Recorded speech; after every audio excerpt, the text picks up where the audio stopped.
نعلن اليوم نجاح الإضراب وإغلاق صيدليات المدينة 100% على حسب يعني التقرير اللي جابته لجنة اليقظة. كان تجاوب واسع ديال عموم صيدلة مدينة فاس نظرا للأزمة اللي تعيش القطاع والتهميش اللي خلى واحد أكثر من 3000 صيدلة على عتبة الإفلاس، والرقم في تصاعد كثير. كذلك عندنا حالات كبيرة ديال الناس مهددين بالاعتقال. كذلك عندنا حالة انتحار يعني شهداء في الفترة السابقة. وكذلك يعني نحن متخوفين من هذه الحالة، من الحالات اللي ممكن تظهر في الوقت الراهن، نظرا لأن انتكاسة كبيرة، الصيدلية في تراجع رغم أن المصاريف في تصاعد، ونظرا لأن الملف المطلبي لم يرى أي اهتمام. عندنا الملف المطلبي تتكون من 13 نقطة، نذكر على سبيل المثال منها كاين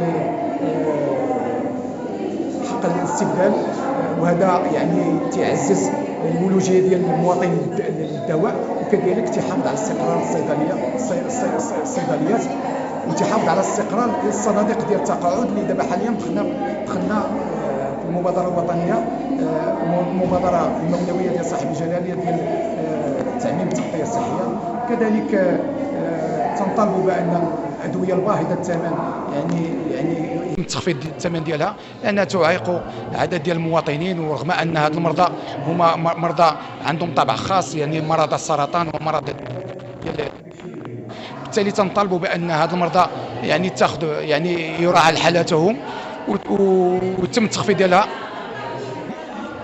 الى تتم التخفيض ديالها، تتولي متوفره في الصيدليات وما تيكونش واحد ارتباك في الصرف ديالها.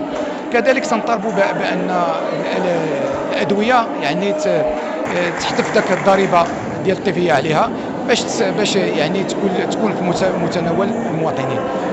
وهذه الصرخه يعني ما تتكونش يعني غير في هذه الجوانب المتعلقه بالتخفيض، كذلك متعلقه يعني بالضرر اللي تعيشه المواطن يوميا من خلال التطاول على اختصاصاته.